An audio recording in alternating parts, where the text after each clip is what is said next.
전후 상황을 좀 보면 이사야 40장부터 이제 48장까지가 바벨론 포로 생활로부터 구원하시겠다는 하나님의 말씀들이에요. 특별히 이제 고레스라는 사람, 그를 통해서 이 이스라엘 백성을 해방시켜주고 다시 돌아가서 나라를 재건하게 해주시겠다는 현실적인 문제 해결에 관한 그런 약속이죠.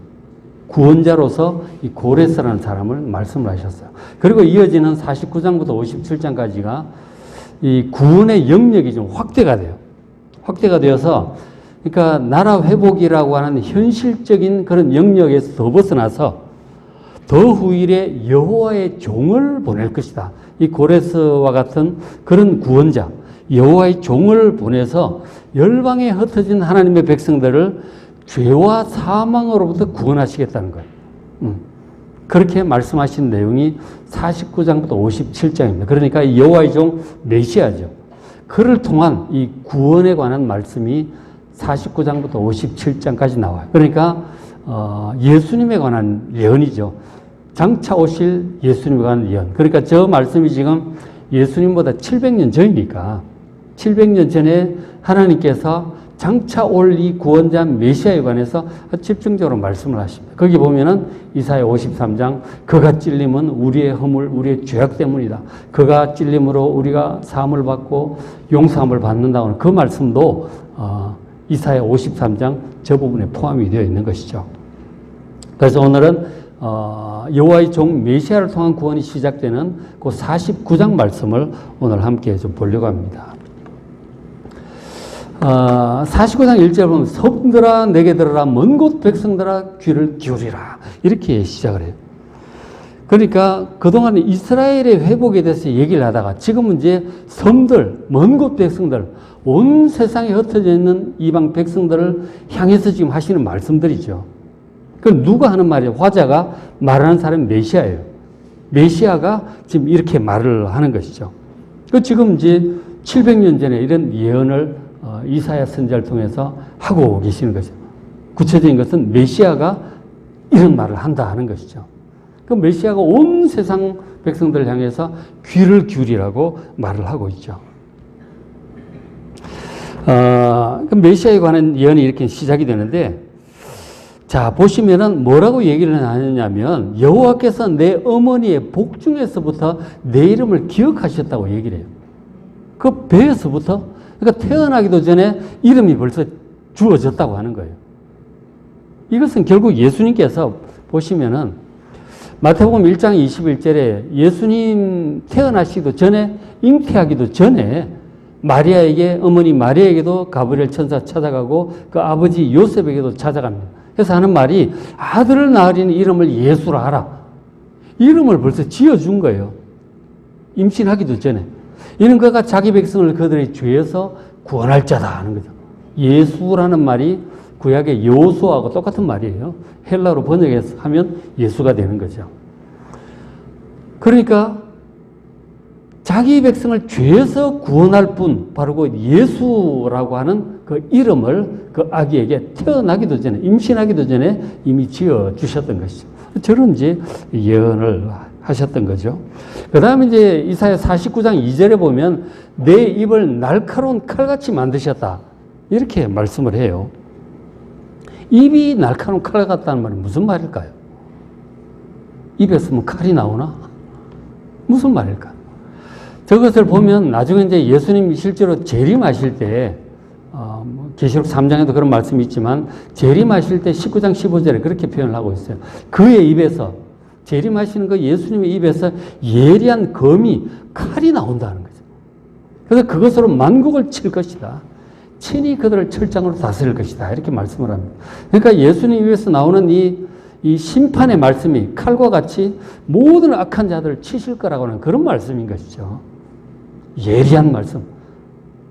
그의 말씀은 살아있어서 관절과 골수를 찔러 쪼갠다고 히브리 4장에 말씀하잖아요.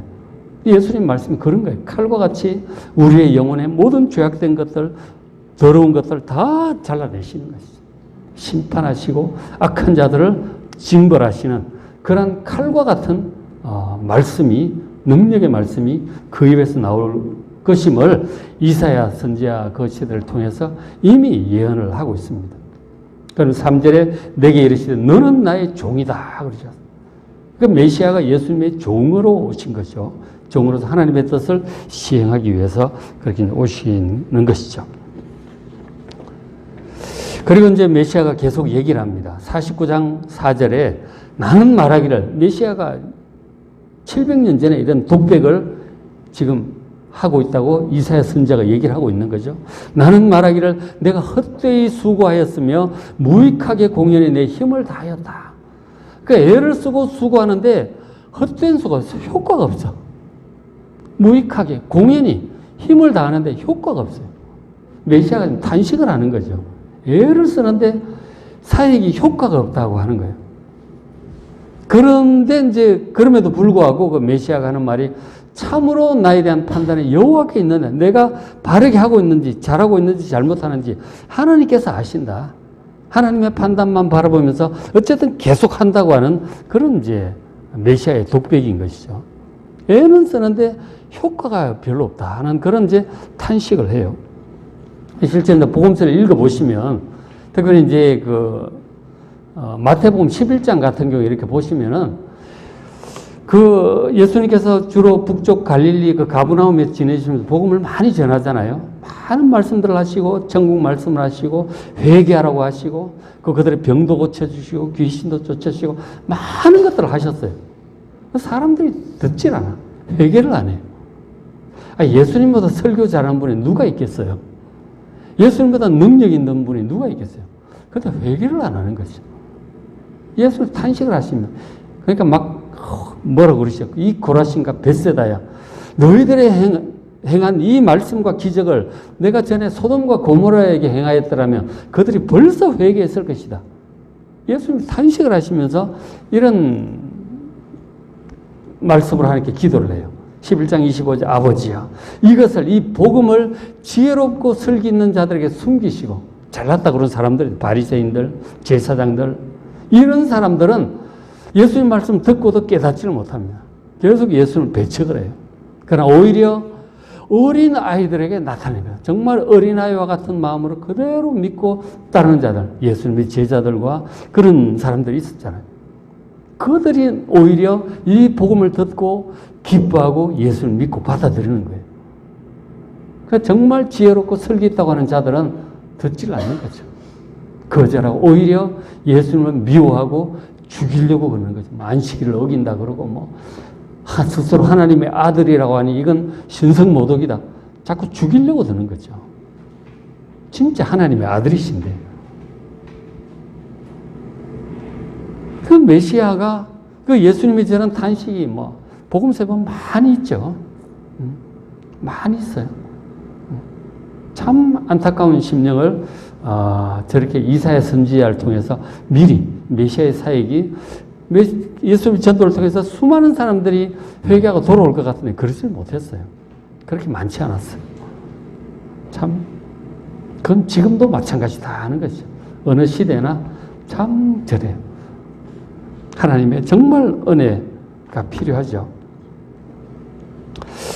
그래서 이제 49장 5절에 하나님께서 말씀을 하세요. 그 메시아 탄식하고 있는 메시아에게 하시는 말씀이죠.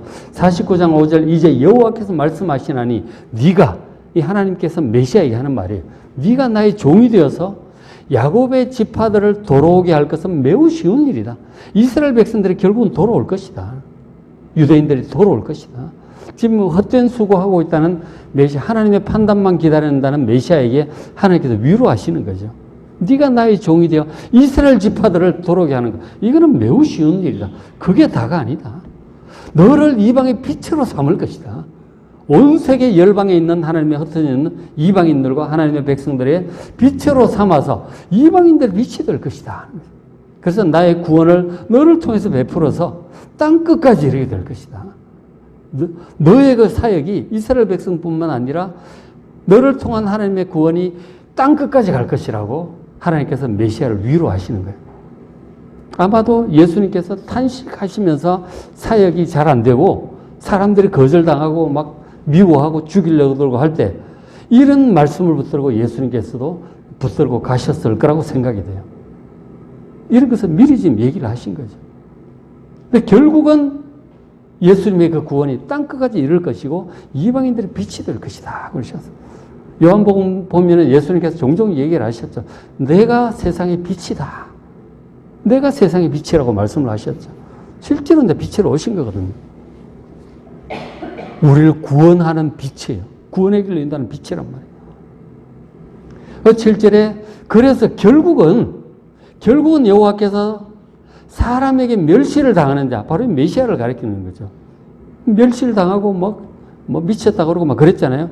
그에게 이같이 이르시되 하나님께서 메시아에게 하시는 말씀이죠. 실망한 메시아에게. 왕들이 보고 일었으며 고관들이 너를 경배하게 될 것이다. 세상의 왕들이 너를 보고 존경하는 마음에 일어서서 세상의 고관들이 너에게 경배하게 될 것이다. 하나님께서 메시아에게 위로하시는 말씀이죠. 실제로 어떻게 되었습니까? 그 이후 2000년 역사가 흘렀고 수많은 사람들이 그리고 왕들까지 세례받고 그리고 주님 앞에 무릎을 꿇는 그런 유럽 역사들을 우리가 보고 있죠. 많은 또 대통령과 총리들이 예수 믿는 사람들이 나왔었고 그들이 하나님께 경배하고 일어서는 그런 역사를 우리가 보았습니다. 특별히 유럽 역사들이 이제 그렇게 했었었죠. 그러니까 하나님께서 예수님 탄생 700년 전에 하신 메시아에 하신 말씀 그대로 결국 이루어질 것을 우리가 역사를 통해서 보게 되는 것이죠. 저런 말씀을 예수님 탄생 700년 전에 이미 해두셨다는 게 너무 놀랍지 않아요? 너무 놀라운 말씀이죠. 역사를 아는 사람은 앞뒤 상황을 생각해 보면 정말 기적이 아닐 수 없습니다. 그러면서 49장 8절에 하나님께서 말씀하셔요. 메시아에 하시는 말씀이죠. 여호와께서 이같이 이르시되 은혜의 때가 너에게 응답하였고 구원의 날에 내가 너를 도왔다. 그렇게 말씀을 하셨어요. 그러니까 하나님께서 메시아에게 하시는 말씀이죠. 은혜의 때, 구원의 날에 내가 너에게 응답하고 너를 도웠다. 그런 말씀을 하셨어요. 즉 무슨 말씀일까요? 은혜 때가 뭐고 구원의 날이 뭘까요? 근데 저 말씀을 사도 바울이 인용을 해요. 사도 바울이 고린도후서에서 이렇게 인용을 합니다. 6장 2절에 내가 이르시되 하고 내가 은혜 베풀 때 너에게 듣고 구원의 날에 너를 도왔다 하셨으니 지금 이사야 49장 8절을 인용하는 거죠. 사도 바울이 하셨으니 보라 지금 바로 사도 바울이 지금 복음을 전한 그 1세기 바로 지금이 은혜 받을 만한 때고 지금이 구원의 날이라고 선포를 하고 있습니다. 그러니까 700년 전에 이사야를 통해서 하셨던 저 예언이 바로 지금 이루어졌고 지금 예수님 오셔서 십자가를 지시고 부활 승천하신 바울이 복음을 전하고 있는 그 1세기 당시가 이미 지금 은혜 받을 바로 예언한 그때고 구원의 날이라는 거죠. 은혜 때 구원의 날이라고 하는 것은 예수님을 통한 이 신약의 구원 시대를 예언한 그때였던 것이죠. 사도 바울이 성령의 감동으로 선포하고 있는 것입니다. 메시아를 통한 구원의 날, 그래 관한 예언의 말씀이었던 것이죠. 그래서 이제 다시 보면 49장 8절 은혜 때 구원의 날에 도왔다고 그러셨잖아요. 그러면서 하반절 보면 내가 하나님께 장차 너를 보호하여 메시아를 보호해서 너를 백성의 언약으로 삼을 것이다 하는 거죠. 메시아를 백성의 언약으로 삼으시겠대요. 예수님 그러셨죠. 성찬식 할 때. 포도즙을 이렇게 나눠주시면서 이것은 너희를 위하여 흘리는 나의 피, 곧 언약의 피다. 그러셨어요. 그 언약의 피가 출애굽기 23장, 24장인가요? 하나님께 시내산에서 이스라엘 백성들과 언약을 할 때 그때는 양의 피, 소의 피가 흘려졌어요. 그런데 새로운 열방에 흩어진 이방인들을 구원하기 위해서 흘려진 언약의 피가 바로 메시아의 피, 예수 그리스도의 십자가의 피였음을 믿으시길 바랍니다. 그 예수님의 피로 백성의 언약이 되신 거죠. 그리고 또 나라를 일으켜서 이 나라는 예수님 선포하셨던 그 하나님의 나라를 가리키고 있어요. 그들에게 그 황무했던 땅을 기업으로 상속하게 하리라. 1차적으로는 지금 바빌론 포로 생활 중에 있는 이스라엘 백성들이 나라를 회복하게 될 그 예언이죠.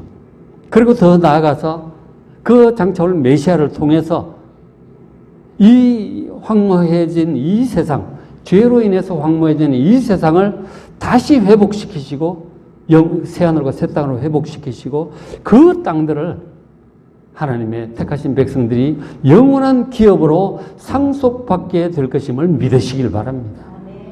그 구원까지 지금 이사야를 통해서 말씀하고 계시는 것이죠. 그리고 이제 그 메시아의 구원이 보면 49장 9절에 내가 잡혀있는 자에게 이르기를 나오라. 잡혀서 포로가 되어 있는 거죠. 나오라고 하신다는 거죠. 메시아가. 그리고 흑암에 있는 자, 어둠 속에, 인생의 어둠 속에, 멸망의 어둠 속에 헤매고 있는 자들에게 나타나라. 이제 바깥으로 빛으로 나오라는 거죠. 메시아가 그렇게 얘기를 할 거라는 거죠. 그리고 헐벗은 산에도 그들의 풀밭이 있을 것이다. 황무한 그곳. 10절 그들이 줄이거나 목마르지 아니할 것이다. 더위와 볕이 그들을 상하지 않을 것이다. 그 메시아가 하나님의 백성들을 포로된 자들을 어둠 속에 있는 자들을 나오게 할 것이고 자유롭게 할 것이고 그리고 헐벗은 산에도 먹을 것이 있게 하시고 풍족하게 할 것이다. 그리고 심지어 더 나아가서 10절 같은 경우 줄이거나 목마르지 않을 것이고 더위와 볕이 햇볕이 그들을 그 막 팔레스타인처럼 엄청 덥잖아요. 뜨거운 햇볕이 그들을 상하지 못하게 할 것이다. 보호하시겠다는 거죠. 하나님의 백성들을. 저 말씀은 계시록에도 나와요. 그 천국에서 그 구원받은 백성들이 더 이상 줄이거나 목마르지 않고 더위나 볕이 그들을 상하지 않을 거라고 다시는 죽음이 그들을 삼키지 못할 거라고 죽음이 없는 그곳에 대한 찬양이 있어요. 요한계시록 8장에 나오죠. 저 구절이 그대로 이제 반영이 되고 있죠. 메시아를 통한 구원이 영혼까지 이렇게 1차적으로는 바벨론 포로 생활로부터의 나라 회복, 2차적으로는 예수님을 통한 구원과 신약의 교회, 그리고 영원한 새하늘과 새 땅의 구원까지 쫙 얘기를 다 하고 있는 거예요. 구약의 예언서가 이랬습니다. 늘 삼중적이에요. 현실 문제 해결과 예수님을 통한 영적인 구원과 새하늘과 새 땅의 구원의 완성까지 항상 이렇게 동시에 얘기를 하고 있어요. 다 섞여 있습니다. 저 그랬잖아요. 먼 산을 바라보면 가까운 산, 중간산, 저 먼 산 한꺼번에 다 보이는 거예요. 이사야 선지자가 볼 때 지금 미래를 보는 거 아니에요, 그죠? 가까운 미래, 바벨론 포로로부터 회복, 그 다음 중간 미래, 예수님을 통한 이 신약의 구원, 그리고 먼 미래, 새하늘과 새 땅의 구원의 완성까지 한꺼번에 다 섞여서 얘기를 하고 있는 거예요. 그 당시는 잘 모르죠. 1차도 안 왔고 2차, 3차 다 안 왔기 때문에 뭐가 뭔지 몰라. 우리는 지금 1차, 2차를 다 지나갔잖아요. 3차만 남아있잖아요. 예수님 재림과 새하늘과 새 땅. 그래서 우리는 보면 구분을 할 수가 있죠.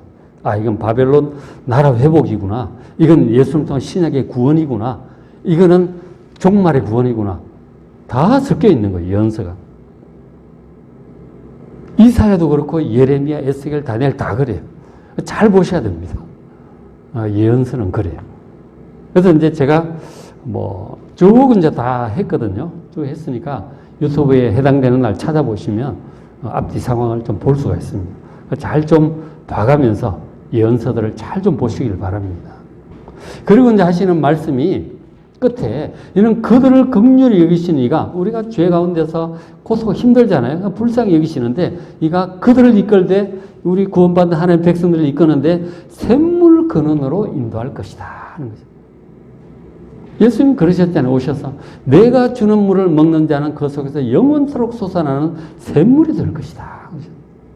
그러니까 1차적으로는 또 그게 성령이라고 말씀하셨죠. 우리가 예수를 믿게 될 때 그 성령 충만한 사람은 결코 목마르지 않아요. 결코 목마르지 않습니다. 그런 샘물건을 인도하고 그것이 우리가 지금 죄 때문에 믿음도 우리가 좋았다 나빴다 막 그러잖아요. 성령 충만했다가 메말랐다 그런단 말이에요. 성령 충만하기 위해서 우리가 노력을 경건생활을 잘 하셔야 되는데 어쨌든 그런 샘물이 우리 속에 있고 근데 그것이 더 이상 막 그렇게 오르락내리락 하지 않고 풍부하게 흘러나오는 그곳이 바로 새하늘과 새 땅이다 하는 거예요. 새 예루살렘에서 보호자로부터 샘물이 흘러나와가지고 막 죽은 물들이 다 살아나고 강 좌우편에 생명나무들이 열매들이 12가지 철마다 맺힌다고 그러잖아요. 그런 거예요. 그 샘물 근원으로 인도하게 되는 것이 바로 메시아를 통한 구원이에요. 다시 보면은 뭐 흑암에 포로로 잡혀 있고 흑암에 갇혀 있는 자가 나와서 해방이 되고, 그리고 더 이상 주력하는 목마르지 않고 풍족하게 될 것이고, 그리고 샘물 근원으로 인도하는 이런 은혜가, 메시아를 통한 은혜가 이 사순절 기간 중에 여러분들에게 풍성하게 임하시기를 주의 이름으로 축원합니다. 예수님의 구원보다 좋은 게 없어요. 정말 깊이 묵상하시고 깨닫고 확신 가운데 누리는 여러분 되시길 바랍니다. 이런 확신이 있는 사람은 살면서 뭐 좀 일이 잘 되거나 잘 못 되거나 아프거나 건강하거나 아무 상관없어요. 세상이 빼앗을 수 없는 평강과 기쁨을 소유하는 여러분 되시길 바랍니다. 예수님의 구원에 대한 믿음이 확고해야 되는 거예요. 그러면 그런 믿음, 그런 마음으로 살아갈 수 있습니다. 그래서 또 말씀하시기를 49장 14절에 오직 시온이 이르기를, 시온은 하나님의 백성들이죠. 하나님의 백성들이 당시 이제 뭐 1차적으로는 바벨론에서 포로 생활을 하고 있는 유대인들이죠. 그들이 이제 그런 말을 해요, 스스로. 여호와께서 나를 버리시며 주께서 나를 잊으셨다. 포로 생활이 힘들고 기도해도 뭐 해결이 안 되니까 70년은 짧은 세월이 아니다. 수십 년을 포로된 이후에 거짓 선지자들이 그랬었어요. 2, 3년이면 돌아간다. 하나님은 전능하신 분이 돌아갈 것이다. 자꾸 그런 헛소리들을 했거든요. 근데 예레미야 선지자 아니다. 70년을 기다려야 되니까 길게 기다리고 기도하라고 인내하라고 얘기를 했었거든요. 근데 이제 예레미야 선지자의 말을 안 듣고 또 거짓 선지자의 말을 듣고 이랬던 사람은, 그리고 본능적으로도 빨리 돌아갔으면 좋겠지. 조급한 사람들은 아무리 기도해도 안 된다 이거예요. 하나님 때라고 하는 것이 다 있는데 안 되니까 이런 실망을 하죠. 하나님께서 우리를 버리시고 잊으신 거 아닌가? 하나님 이런 하나님 믿어봤자 필요 없는 거 아닌가? 선지자를 통해 하셨던 약속, 이게 다 뭔 필요야? 이렇게 실망을 하는 거죠. 우리도 신앙생활 하다가 어려운 일이 종종 있잖아요. 뭐 그런 것들이 뭐 욕처럼 그런 고난일 수도 있고, 우리가 뭔가를 잘못해서 자초한 것일 수도 있고, 우리가 고집스럽게 이 죄악된 것을 버리지 않고 붙들고 있기 때문에 문제가 해결 안 될 수도 있어요. 여러 가지 이유가 있겠지만, 그러니까 오래오래 일이 해결이 안 되면 이런 생각이 들죠. 하나님께서 나를 버리시고 하나님께서 나를 잊으신 거 아닌가? 기도해봐도 소용이 없네. 하나님이 없는 거 아닌가? 자꾸 그런 생각이 이제 오락가락 하는 거죠. 그렇게 말하고 있는 사람들 하나님께서 뭐라고 말씀하시느냐? 15절처럼 대답을 하세요. 그 하나님의 대답이에요. 여인이 어찌 그 젖먹는 자식을 잊겠느냐? 젖먹이 자식을 잊을 수 있어요? 절대로 못 잊죠. 한순간도 잊을 수 없잖아요. 하나님께서 그 말씀, 여인이 어찌 젖먹는 자식을 잊겠으며 자기 태선한 아들 긍휼히 여기지 않겠느냐? 그들은 혹시 잊을지도 엄마들은 잊을 수도 있어요. 급한 전화 받다 보면은 잊어버리죠. 음식하다 보면 잊어버리기도 하고. 잊어버리죠. 그 사이에 일이 터지기도 하고 그러잖아요. 사람이라 잊을 수가 있는데, 그러나 하나님은 절대로 안 잊는다는 거예요. 그들은 혹시 잊을지라도 나는 너를 잊지 아니할 것이라. 여러분 믿으시기 바랍니다. 절대로 잊지 않습니다. 1초도 잊지 않아요. 사람은 하나밖에 못하잖아요. 하나님은 다 하실 수 있어요. 절대로 잊지 않나. 한 사람 한 사람 낱낱이 살피고 그 마음을 살피시고 환경과 그 고통과 눈물을 다 보고 계심을 믿으시기 바랍니다. 일이 해결이 안 된다면 하나님과 씨름하셔야 돼요. 하나님 왜 이럴까요? 왜 해결 안 해주십니까? 씨름하시기 바랍니다. 야곱처럼 에이 몰라 그러고 포기하면 안 돼요. 하나님은 안 믿는 거죠. 이유가 있다니까. 이유가 있어요. 기도하면서 그걸 찾으셔야 됩니다. 그것이 해결되면 문제도 순식간에 해결될 줄로 믿습니다. 기도하시기 바랍니다. 나는 잊지 않는다. 절대로 잊지 않습니다. 16절에 내가 너를 내 손바닥에 새겼다. 손바닥에 새겨놨죠. 크게 뭐 사인펜으로 적어 놓으셨나 봐. 딱 적어 놓으셨나? 절대로 있지 않습니다. 너의 성벽이 항상 내 앞에 있다. 하나님께서 그렇게 확실하게 말씀하고 계십니다. 이런 하나님을 믿으시길 바랍니다. 그러면서 이제 또 말씀하시길 49장 18절 네 눈을 들어 사방을 보라. 그들이 다 모여 네게로 오느니라. 지금 바벨론 포로 생활하면서 사람들은 이미 많이 죽었고 거기서 여기저기 흩어져 살고 있어요. 소수 옹기종기 모여 살고 있는데 하나님께서 하시는 거죠. 눈을 들어 사방을 보라. 그들이 다 모여 네게로 오느니라. 지금 포로 생활하고 있는 이스라엘 백성일 수 있고 그리고 그 다음 메시아의 에게 하시는 말씀일 수 있고 또 우리에게 하는 말씀일 수 있습니다. 다 적용이 되죠. 다 모여 네게로 온다. 9절 19절 이는 네 황폐하고 적막한 곳들 네 파멸을 당했던 땅 이스라엘 백성들이 뭐 바벨론에서 멸망하고 불타고 무너지고 그랬잖아요. 죽고 황폐해서 적막해졌어요. 그리고 파멸당했던 땅 근데 그곳이 이제는 주민이 많아 좁게 될 거래요. 사람들이 바글바글하게 될 거다. 그걸 보고 21절에 그 하나님 백성들이 얘기를 하는 거죠. 메시아의 독백일 수도 있고 이스라엘 백성들은 우리의 독백일 수 있습니다. 21절에 나는 자녀를 잃고 외로워졌는데 사로잡혀 그리고 이렇게 유리박왕하고 막 이렇게 포로 생활도 하고 여기저기 왔다 갔다 하고 있는데 이들을 누가 양육했느냐. 어디서 이런 애들이 오냐. 나는 홀로 남았는데 이들이 어디서 생겨났는지 이해가 안 된다는 거예요. 갑자기 사람이 왜 이렇게 많아졌냐 하는 거죠. 지금 이스라엘 백성들이 포로 생활을 해서 막 가고 있는데 예루살렘 쪽에는 뭐 황량하죠. 성전도 뭐 없고 뭐 불타 있고 뭐 사람들이 여기저기 흩어져 있고 그렇게 하고 있는데 사람들이 많아질 거라는 그 눈에 보이는 것처럼 선명하게 말씀을 하시잖아요. 그렇게 될 거라는 거죠. 그리고 메시아도 마찬가지죠. 예수님께 복음을 전하시지만 사람들이 그렇게 많이 믿지 않아요. 병을 고쳐주니까 사람들이 몰려오긴 하는데 결국 이 사람들은 나중에 다 실망하고 돌아서가지고 십자가에 못 박으라고 외치고 그랬잖아요. 예수 믿은 사람들이 그렇게 많지 않아요.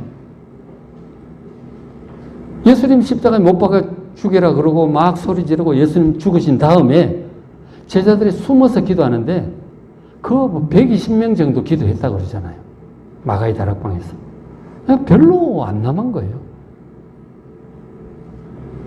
그렇게 되었는데 결국 어떻게 되었느냐. 나중에 결국은 이제 그 부활 승천하시고 성령 강림하신 다음에 제자들이 용기를 내서 복음을 막 전하기 시작하잖아요. 예수님 십자가에 죽으시고 한 40일 후죠. 복음을 막 전하기 시작하니까 막 베드로의 설교 한 번에 3,000명이 예수 믿고 막 그러잖아요. 그러면 막 믿는 사람들이 많아졌죠. 그리고 더 나아가서 막 그 이방인 지역에 가지고 막 복음 전하고 사도 볼도 다니면서 복음 전하니까 엄청나게 많은 사람들이 예수를 믿게 돼요. 많은 사람들이 예수를 믿고 하나님 나라로 들어왔다니까요. 결국은 메시아이신 예수님께서 하늘 위에서 그걸 다 내려보시는 거죠. 그거 다 어디서 왔냐? 이런 데 고백으로 볼 수도 있고요. 그 신약의 교회들이 엄청나게 그렇게 많아지게 되죠. 그런가 하면 또 우리 교회에도 적용이 될 수 있습니다. 우리가 지금 적막하지만 정말 하나님의 은혜로 우리가 지속적으로 기도하고 구원의 역사가 나타나서 사람들이 또 주께로 몰려오는 이러한 독백을 우리도 놀라운 독백을 하게 되는 그런 날이 올 수 있도록 여러분 지속적으로 기도하십시다. 기도해야 돼요.